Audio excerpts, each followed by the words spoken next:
Before Rome connected an empire with stone and gravel, movement itself was fragile. In the ancient world, travel did not begin with maps or destinations. It began with the body, with feet on uneven ground, with breath measured against distance, with the quiet calculation of how far one could go before fatigue set in. Most people walked. They walked because there was no alternative, and because walking shaped how the world was understood. Distance was not an abstract idea. It was felt in the calves, the hips, the shoulders. It was felt in the slow accumulation of strain that arrived long before the destination ever appeared. A strong adult, moving steadily, might cover 15 miles in a long day, sometimes more, often less. Hills shortened that distance, heat shortened it, rain shortened it, carrying weight shortened it further. Travel was not something that could be planned precisely. It unfolded as it unfolded. Paths existed, but they were not fixed. Early routes formed gradually, worn into the land by repetition rather than intention. A shepherd guiding animals between seasonal pastures, a farmer walking to neighbouring fields, a trader moving cautiously between nearby settlements. Over time, feet pressed soil into shallow channels, grass thinned, stone surfaced. The land remembered where people passed, but only briefly. These paths shifted constantly. A heavy rain could erase them in a single afternoon. Seasonal growth could reclaim them within weeks. What had been obvious one year might be invisible the next. Travellers relied on memory, on landmarks, on instinct. A bend in a stream, a lone tree, a distant ridge that appeared and disappeared as the land rose and fell. Getting lost was not unusual. It was expected. Movement followed the land rather than reshaping it. Travellers curved around hills instead of cutting through them. They avoided marshes rather than draining them. They followed ridge lines to stay dry, valleys to find water. Efficiency was secondary. Survival came first. Nightfall shaped every journey. As the sun lowered, the world narrowed. Shadows deepened. Paths dissolved into darkness. Sounds travelled farther, and silence felt heavier. Without artificial light, travel slowed to a crawl or stopped entirely. Most people planned carefully to reach shelter before dusk, even if it meant ending the day early. The night carried risk. Wild animals moved freely after sunset. So did thieves when they existed. Fires offered warmth and a sense of safety, but they also drew attention. Sleep came lightly, broken by unfamiliar sounds and the constant awareness of vulnerability. Shelter was uncertain. Formal inns were rare or non-existent in much of early Italy. A traveller depended on hospitality, personal connections, or religious sanctuaries that offered refuge. Otherwise, sleep came outdoors, beneath trees, against rock faces, wrapped in whatever cloth could be carried. Rest was shallow. Morning came quickly. Food and water determined everything. Travellers carried what they could: bread, dried fruit, grain. Water sources mattered deeply. Routes bent towards springs and streams, not because they were convenient, but because they were necessary. A dry stretch of land could delay a journey or end it entirely. Thirst was a constant calculation. In this world, rivers mattered more than roads. The Tiber was Rome's earliest and most reliable route. Boats could carry weight that carts on land could not. Grain, stone, timber, pottery, all moved more efficiently by water. Riverbanks became centres of trade and settlement. Where rivers met, cultures met. Travel by river was not easy, but it was predictable. Currents followed known patterns. Landmarks remained consistent. Movement was smoother, less punishing. For early Rome, waterways connected what land paths could not. But rivers flowed where nature dictated. They did not reach inland communities. They did not respond to political needs. As Rome expanded, the limits of water-based movement became clear. Messages travelled slowly. Orders arrived late. Help often came after it was no longer useful. This slowness shaped power. Authority weakened with distance. Rome could govern nearby towns with relative ease, but farther regions existed in long stretches of autonomy, between rare visits from officials or soldiers. Control was intermittent. Loyalty faded when presence disappeared. Most people lived small lives. A farmer might travel to a nearby market a few times a year. A craftsman might visit a neighbouring town if business required it. Religious festivals drew people together briefly, then sent them home again along familiar paths. Beyond a certain radius, the world became vague, defined by stories rather than experience. Distance shaped identity. People identified with their immediate region because that was what they knew. News travelled slowly, carried by individuals rather than systems. A message might take weeks to arrive, passed hand to hand, altered slightly each time. By the time it reached its destination, urgency had often faded. Even within Italy, Rome's influence was uneven. Some communities felt Rome constantly, others encountered it only occasionally. Between visits they governed themselves.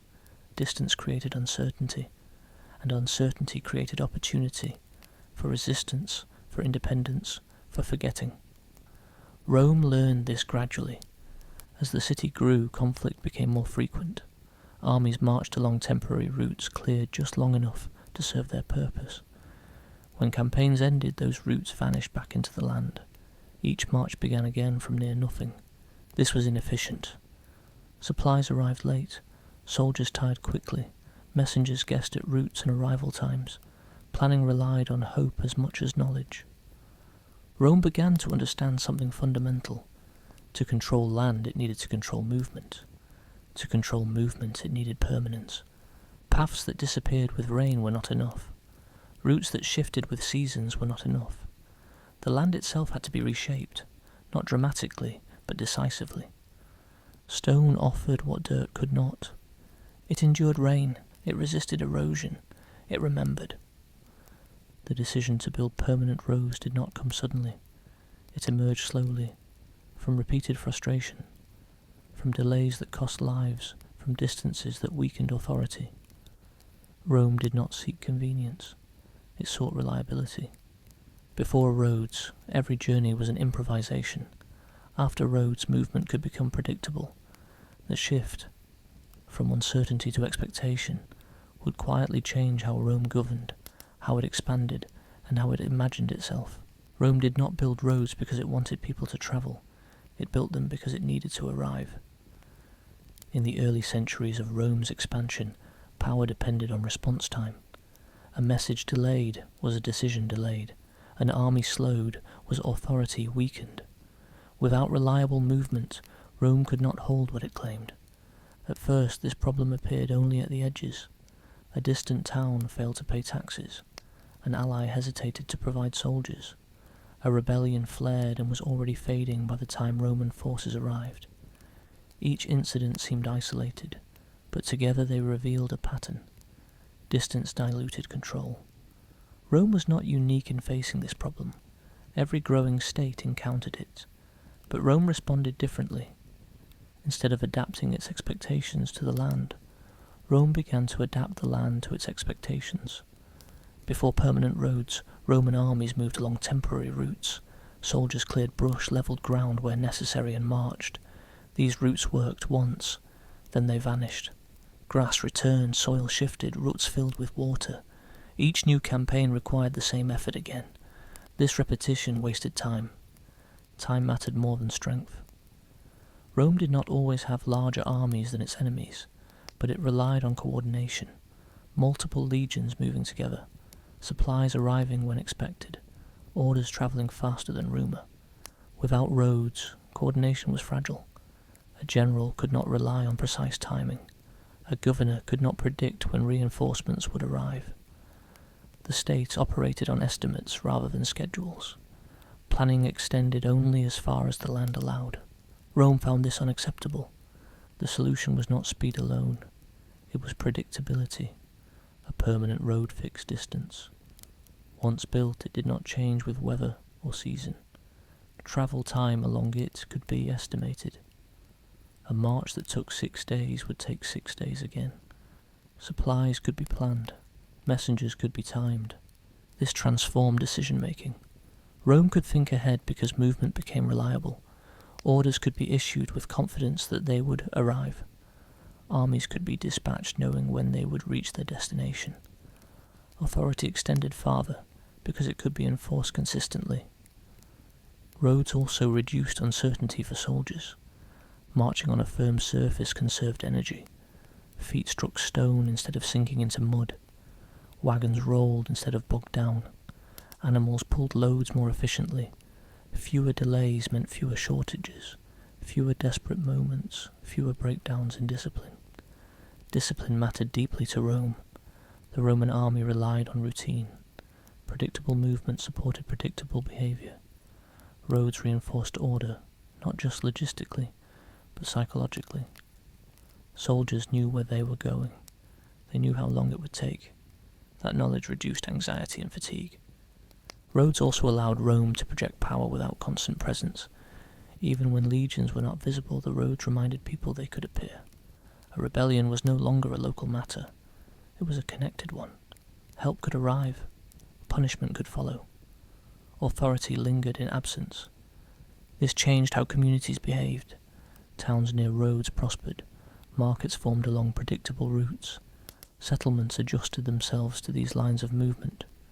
Being connected mattered. Isolation became disadvantage. Rome understood this quickly. Roads were not built everywhere equally. They followed strategic needs, borders, newly conquered regions, corridors between important cities. Each road served a purpose before it served the public. This was deliberate. Rome did not build roads for comfort. It built them for control. Civilians benefited later, often unintentionally. Merchants followed soldiers. Inns followed traffic. Towns followed roads. The state came first. Roads also simplified administration. Officials could travel more regularly. Governors could visit distant regions. Taxes could be collected with greater consistency. Legal cases could be heard. Communication ceased to rely entirely on chance encounters and personal messengers. This bureaucratic benefit was profound. An empire is not held together by armies alone. It is held together by paperwork, schedules, and expectation. Roads allowed Rome to think of itself as a continuous space rather than a collection of distant points. Distance shrank conceptually, even if it remained physically large. Rome began to imagine its territory as something that could be crossed deliberately, not merely endured. Provinces became connected rather than peripheral. Orders moved outward. Resources moved inward. Authority circulated.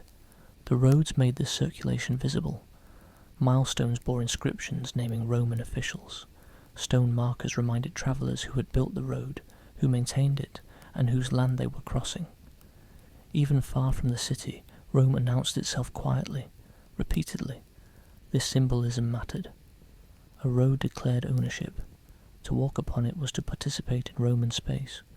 Even resistance occurred within Roman infrastructure. Rebellions marched along Roman roads. Trade flowed through Roman corridors. Rome shaped the frame within which others acted. The decision to build roads permanently was therefore not a technical one. It was ideological. It reflected Rome's belief that land should be ordered, measured, and made reliable. Once that belief took hold, it never faded. Each new conquest extended the network. Each new road reinforced the system. What began as a solution to logistical frustration became the foundation of empire. Rome did not rush this process. Roads were expensive. They required labour, stone, time, and planning. But Rome accepted the cost because the alternative was unpredictability. And unpredictability for an empire was a threat. In the next stretch of this story, we'll slow down further and look at how Rome decided where a road would go, how land was measured, claimed, and prepared before a single stone was laid.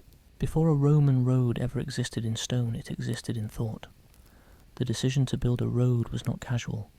It followed careful consideration, quiet calculation, and authority backed by law. A road would alter land permanently. It would fix a route where none had existed before. Once placed, it would guide movement for generations. Rome took this seriously. The first step was measurement. Roman surveyors, known as agrimensores, were trained specialists. They did not simply walk and guess. They carried tools designed to impose order on landscape. With ropes, poles, and sighting instruments, they reduced hills and valleys into lines and angles. The land was translated into geometry. This act alone represented a shift in mindset. Where earlier travellers adapted themselves to terrain, Roman planners treated terrain as something to be negotiated, corrected, and when necessary overridden. The land was no longer the final authority. Measurement was. Surveyors favoured straight lines. This preference was not aesthetic. Straight roads shortened distance. They simplified planning. They reduced uncertainty. A straight road meant fewer decisions once construction began. It also made travel more predictable. A traveller knew that forward movement truly meant forward movement. When hills stood in the way, Rome faced them directly. Rather than curve around obstacles, Roman roads cut through them. Hills were carved, valleys were filled, forests were cleared, wetlands were drained or crossed with causeways. This required effort, but Rome valued permanence over ease. Once a route was chosen, it was rarely altered. The authority to claim land followed. Roman law allowed the state to appropriate land for public works. Fields were divided, boundaries were redrawn, stones marked new limits. This process was administrative, not dramatic, but it reshaped daily life for those affected. For a farmer, a road might split a field in two. For a village, it might redirect movement entirely. For a region, it might bring attention, welcome or unwelcome. Rome accepted these disruptions. The road was not built to accommodate the land's previous use. It imposed a new order. Once completed, everything around it adjusted. This legal framework was essential. Without it, roads could not exist at scale. Rome relied on bureaucracy as much as engineering. Documents recorded routes, officials oversaw claims. The state ensured continuity, even when individuals changed. Planning also considered maintenance. A road was not meant to be temporary. Drainage mattered, stone selection mattered. Routes avoided unstable ground when possible, even if that meant additional labour. Rome thought in decades, not seasons. The quiet confidence of this planning reflected Rome's expectations of itself. A temporary state builds temporary routes. A permanent state builds roads. The planning stage was often slow. Surveyors returned multiple times. Measurements were checked. Disputes were resolved. Only once the route was fixed did construction begin. This patience contributed to longevity. Roads endured because they were not rushed. When construction finally started, the line was already decided. Workers did not debate direction. They followed markers placed by surveyors. The road took shape exactly as intended, regardless of inconvenience. This rigidity was a strength. It produced consistency across vast distances. A Roman road in Italy resembled one in Gaul or North Africa. Travellers recognized the pattern immediately. This familiarity reduced uncertainty. Standardization also simplified administration. Officials could estimate costs. Soldiers could predict effort. Builders could replicate techniques. Rome reduced variation wherever possible. The act of planning a road was therefore as significant as building it. It reflected Rome's belief that the world could be ordered, measured, and managed. That belief extended beyond roads into governance itself. Once a route was surveyed and claimed, construction followed methodically. But before stone met earth, the land was cleared. Trees were felled, brush removed, topsoil excavated. The roadbed was prepared carefully, ensuring stability. This preparation often took longer than laying stone. Rome understood that foundations mattered. This patience distinguished Roman roads from earlier paths. Paths emerged accidentally. Roads were intentional. Every step of planning reinforced that distinction. A road was not simply a means of movement, it was an assertion. It said that Rome intended to be present not just now, but indefinitely. People noticed. Communities adjusted their expectations. Markets shifted. Settlements aligned themselves with planned routes even before construction finished. The future began to organize itself around the promise of connection. Planning created anticipation. Once people knew where a road would go, they imagined what might follow. Trade, travel, opportunity, or control, or loss of autonomy. All of these were possibilities. Rome did not concern itself with every outcome. It concerned itself with continuity. The road would exist, everything else would adapt. In the next stretch of this history, we'll move from planning to action, from measured lines on land to labour, stone and time, and look closely at how Roman roads were actually built, layer by layer, with the expectation that they would outlast the people who laid them. When construction finally began, it did not feel dramatic. There were no ceremonies, no sudden transformations of the landscape. Instead, the work unfolded gradually, methodically, often quietly. Roman roads were not built quickly. They were built carefully, with the expectation that they would still exist long after the builders were gone. The first stage was excavation. Workers cut into the ground along the surveyed line, removing soil until they reached firm earth. This trench could be several feet deep, depending on the terrain. The goal was stability. Rome did not trust surface ground. It trusted what lay beneath. This step alone required patience. Earth had to be removed evenly. Slopes had to be managed. Drainage channels were planned from the beginning, ensuring that water would flow away from the road rather than collecting beneath it. Water, more than weight, destroyed roads. Rome knew this well. Labour came from many sources. Soldiers often built roads during periods between campaigns. Enslaved people provided much of the physical effort. Local labourers were sometimes conscripted. Engineers supervised. The work was coordinated but rarely rushed. There was rhythm to it. Dig level, compact, repeat. Once the trench was prepared, layers followed. The foundation consisted of large stones set tightly together. This base created strength and prevented shifting. Above it, smaller stones were packed into gaps. Above that, gravel or crushed stone formed a binding layer. Each layer served a purpose. Each reduced movement. At the surface, stone slabs were fitted carefully, shaped to interlock. These stones were not decorative. They were functional. Slightly convex, they allowed water to drain to the sides. Edges were raised when necessary, forming curbs that guided runoff. Drainage defined durability. Ditches lined the road. Water was directed away deliberately. A road that stayed dry endured. One that trapped moisture did not. Rome's attention to this detail explains why many roads survived centuries of neglect. Construction was slow but continuous. Workers advanced section by section. Progress was measured not in speed but in precision. A poorly laid stone could compromise everything above it. Mistakes were corrected early. Rome preferred delay to failure. The soundscape of construction was subdued. Stone against stone, tools striking earth, voices coordinating effort. There was no constant clamour. Much of the work involved careful placement, lifting and adjustment. Time passed quietly. Roads were not built in isolation. Along the route, supporting structures emerged. Bridges spanned rivers. Culverts passed beneath roads. Retaining walls stabilised slopes. Each required additional planning and labour. Each added permanence. Bridges were especially symbolic. They represented Rome's refusal to accept natural barriers. Rivers no longer ended routes. They were crossed deliberately, confidently. Stone arches replaced uncertainty with assurance. Materials varied by region. In some areas, volcanic stone was abundant. In others, limestone or basalt.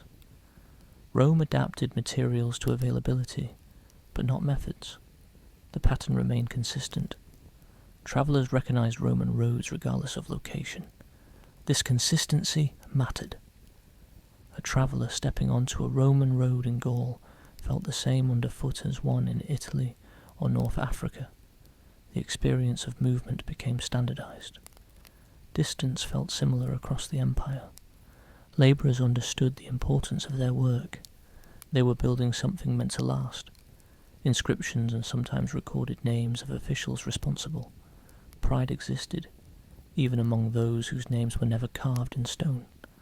Construction sites became temporary communities.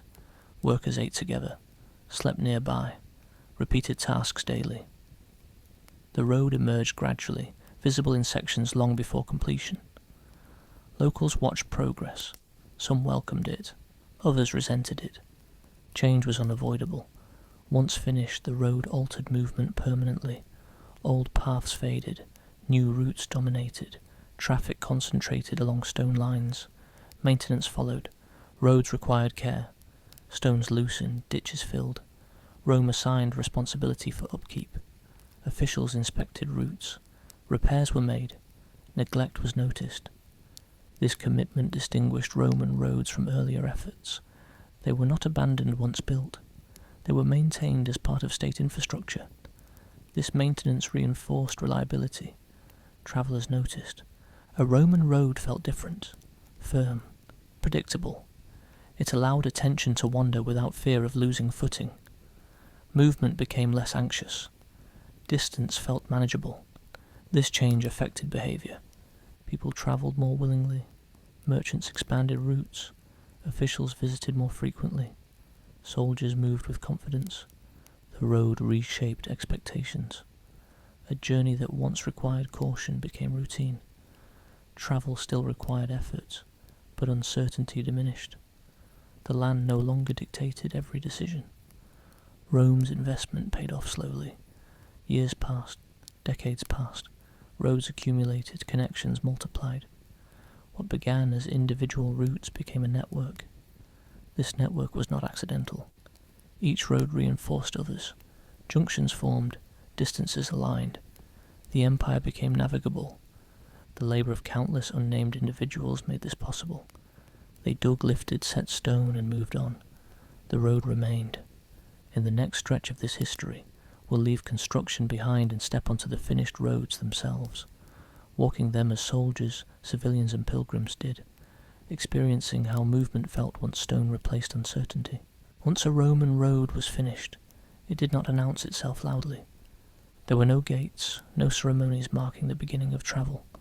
The road simply existed, stretching outward in two directions, firm beneath the feet, waiting to be used.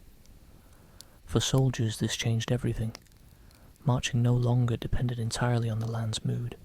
Feet struck stone instead of sinking into mud. Lines held their shape. Pace became steady.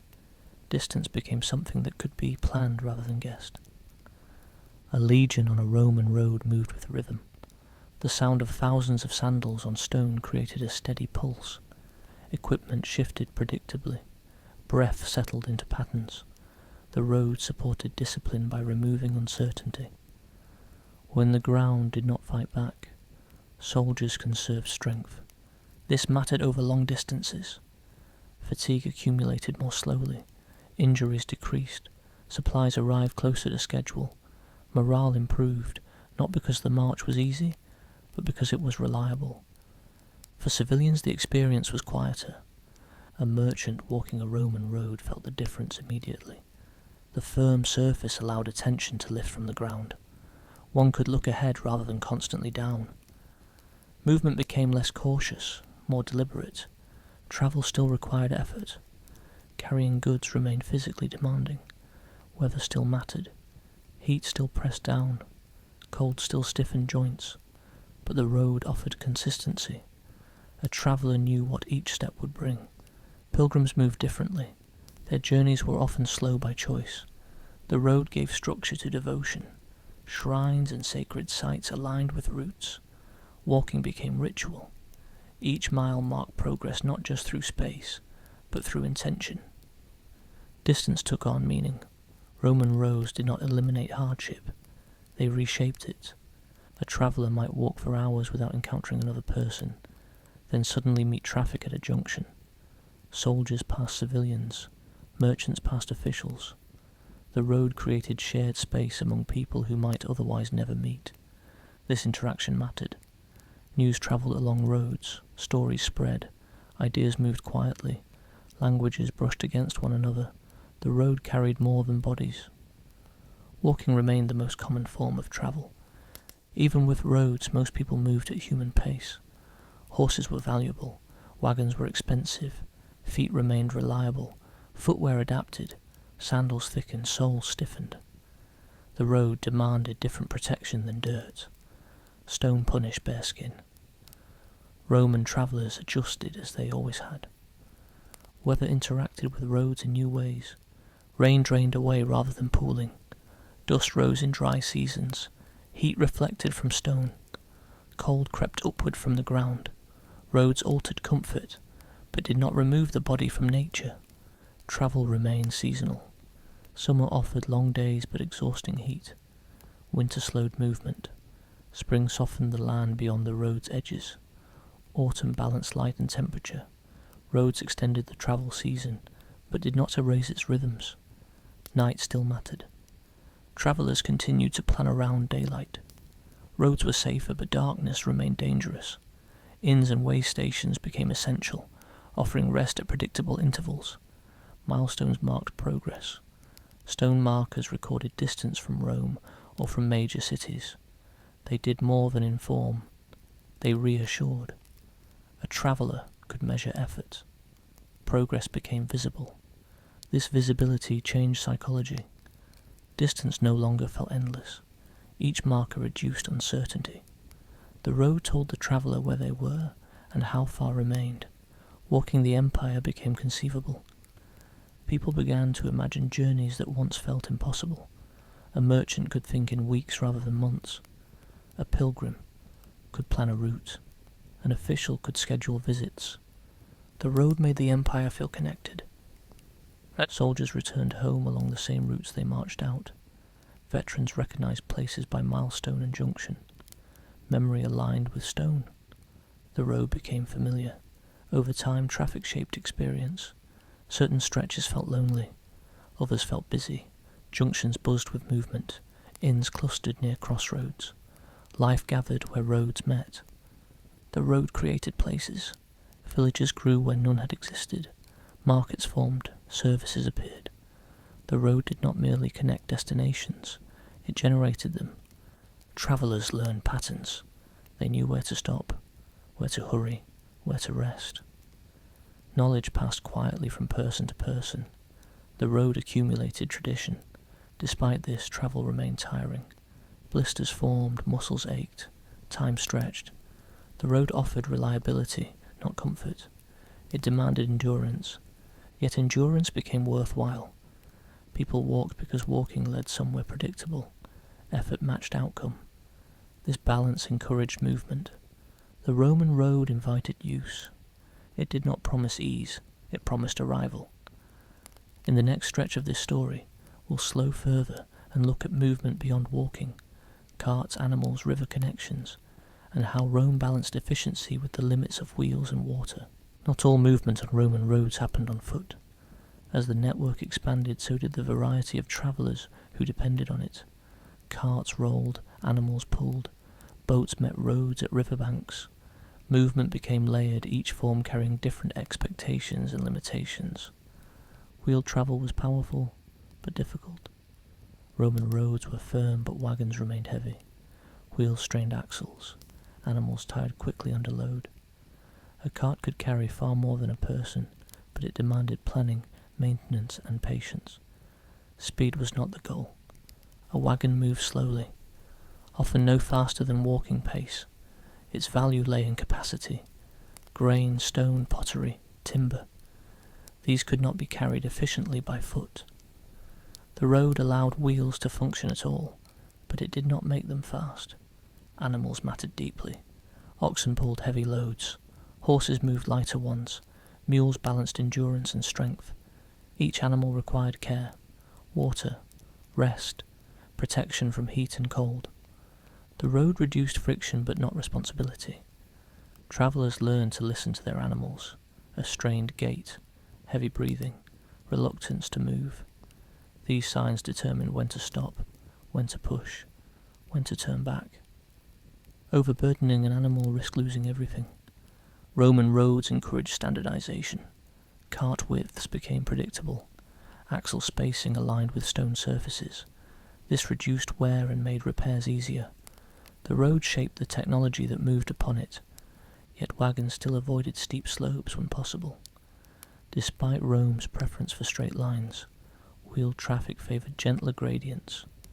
In hilly regions, carts moved carefully. Brakes were primitive. Control depended on experience. Some roads served primarily foot traffic. Others accommodated wheels more easily. Rome accepted this variation. Movement was not uniform. River connections remained essential.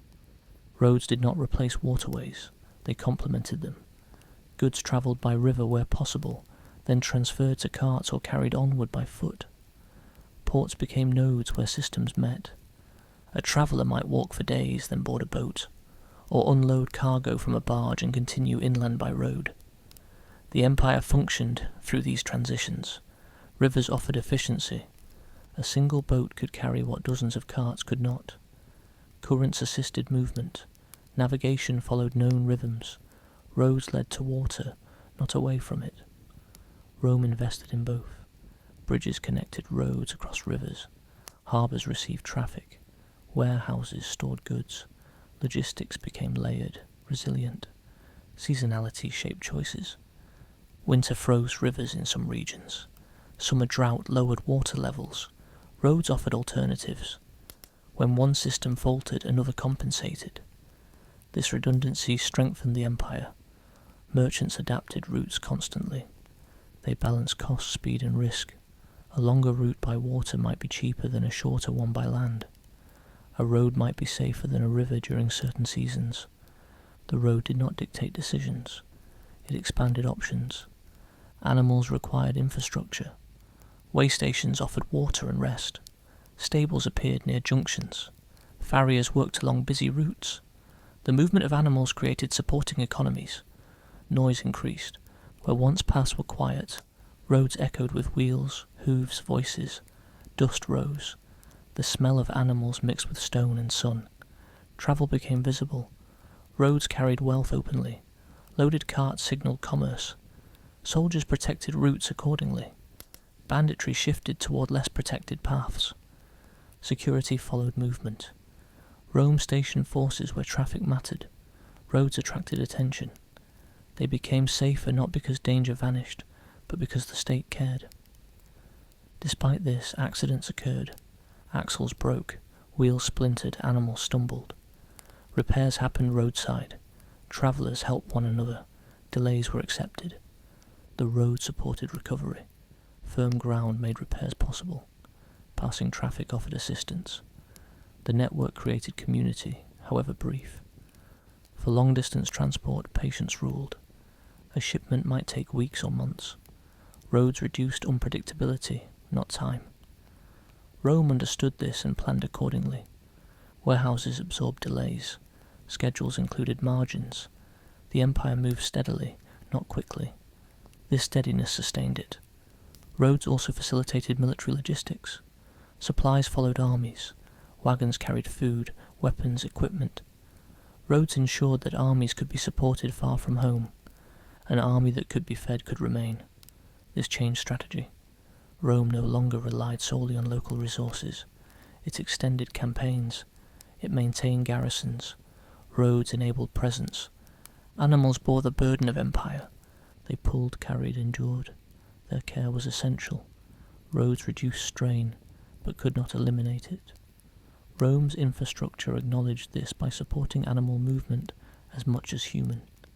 The empire moved at the pace of its slowest element. Roads synchronized that pace. They aligned foot, wheel, and water into a coherent system. Movement became manageable. In the next stretch of this history, we'll slow again and look at where travellers rested. The inns, way stations, relay posts, and quiet nights that made long journeys possible. Long journeys were not sustained by movement alone. They depended on stopping. No traveller, no animal, no cart could remain in motion indefinitely. Even the most reliable road required pauses, places where the body could rest, where animals could recover, where night could pass safely. Along Roman roads, these pauses became part of the system. Inns did not appear everywhere. They emerged gradually, responding to traffic rather than planning. Where movement concentrated, services followed. Where travellers passed regularly, shelter became profitable. Some inns were simple: a low structure, a roof, a fire, straw for sleeping, food if available, water if fortunate. Comfort varied widely. Expectations remained modest. Travellers did not seek luxury, they sought safety. A locked door mattered more than a soft bed. A guarded courtyard mattered more than silence. Shared spaces were common. Privacy was rare. The road gathered strangers. Merchants slept beside soldiers. Pilgrims shared meals with officials. Accents mixed. Stories circulated. News travelled in fragments, carried by conversation as much as by messengers. These interactions shaped understanding. People learned about distant regions not from maps but from voices. The empire existed not just in stone, but in exchange. Rome formalized some of these stopping points. Way stations, known as mansiones, were established along major routes. They offered official lodging for state business, courtyards, stables, supplies. These were not inns for the public, but infrastructure for administration. Distance between stations was deliberate. They were spaced according to travel time rather than miles. A day's journey, a half-day's journey, movement aligned with rest. Relay stations or mutations supported messengers. Fresh horses waited. Messages passed quickly. Speed mattered here. The imperial postal system, the cursus publicus, depended on this network. Messages moved faster than any civilian traveller. Orders crossed the empire in days rather than weeks. Governors received instructions. Armies received commands. Information became timely. This changed governance. Rome could respond before situations escalated. Authority tightened, delay diminished. Messengers lived different journeys. They travelled lightly, rested briefly, changed animals often. Their movement was urgent, focused. Roads existed for them as much as for armies. Their presence reminded everyone of Rome's reach. At night, roads quieted, traffic slowed, fires glowed near inns, voices softened, travellers settled into rest. The road paused. Sleep was rarely deep. Unfamiliar sounds intruded. Animals shifted, people stirred. Yet rest came because it had to. Morning brought repetition. Packing, feeding animals, setting out again. The road resumed. Inns varied widely in reputation. Some were known for honesty, others for theft. Travellers shared warnings. Knowledge passed quietly. Trust was earned slowly. Rome did not regulate every stop. Local customs shaped service. Quality reflected region, traffic and oversight. Variation persisted within the system. Despite this, the existence of stopping places changed travel fundamentally. Journeys could be planned in stages. Distance broke into manageable segments. Fatigue became predictable. This predictability encouraged movement. Merchants expanded routes. Officials travelled more often. Pilgrims committed to longer journeys. Roads became lived spaces rather than obstacles. Way stations also supported animals. Stables offered water and shelter. Animals recovered. Loads were adjusted. Care extended journeys. Animals mattered as much as people. Their endurance determined progress. Inns supported both. Some travellers avoided inns. They slept outdoors, preferring solitude or saving expense. Roads accommodated this too. Milestones offered landmarks. Clear ground provided space. Travel remained flexible. Not every journey followed the same rhythm. Roads allowed choice. Yet the presence of infrastructure reduced risk. A traveller knew help existed somewhere ahead. This knowledge altered perception. Fear diminished slightly. Confidence grew. Roads did not eliminate danger. They reduced isolation. Isolation more than distance discouraged movement. Rome understood this. By supporting rest as much as movement, it encouraged circulation. Circulation sustained empire. The road was not only stone, it was habit. People learned where to stop, where to rest, where to continue. These patterns stabilized movement. In the next stretch of this history, we'll step back and look at how these systems, roads, rest, communication, shaped everyday civilian life and how the empire quietly moved through ordinary journeys. As the Roman Empire aged, its roads did not disappear all at once. They lingered. Stone endured where authority weakened. Long after orders stopped arriving on time, long after garrisons thinned and officials vanished, the roads remained beneath the feet of ordinary people. This endurance shaped what followed. When central maintenance faltered, roads did not instantly fail. Drainage channels still guided water away. Foundations still resisted shifting. Stone still held firm. A road neglected for years remained usable, though roughened, though imperfect. People continued to walk them. Merchants adjusted routes. Pilgrims persisted. Local travel endured. Movement did not end with empire. It simply changed character. Without centralized repair, some sections degraded. Stones loosened. Vegetation crept inward. Ditches filled. Yet even then, the road remained visible. Its line persisted. Travellers followed it instinctively, guided by the memory of movement embedded in the land. Roman roads became inherited pathways. New powers did not erase them, they adopted them. Medieval kingdoms reused them. Towns grew along them. Churches appeared beside them. Markets gathered where junctions already existed. The empire faded, but the network survived. In some regions, roads narrowed as maintenance declined. In others, they were cannibalized, stone removed to build walls, homes, and churches. Even this repurposing testified to durability. Roman stone was worth reusing because it had lasted. Movement adapted. Carts became rarer. Foot travel returned to prominence. Animals carried loads once again. The pace slowed, but the roots remained. Rome's legacy was not speed. It was structure.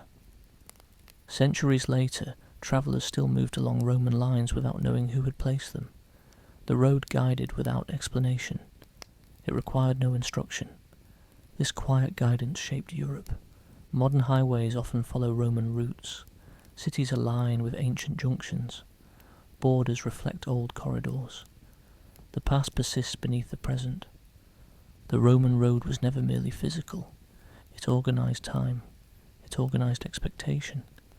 It allowed people to imagine journeys beyond their immediate surroundings. It taught societies to think in the terms of connection.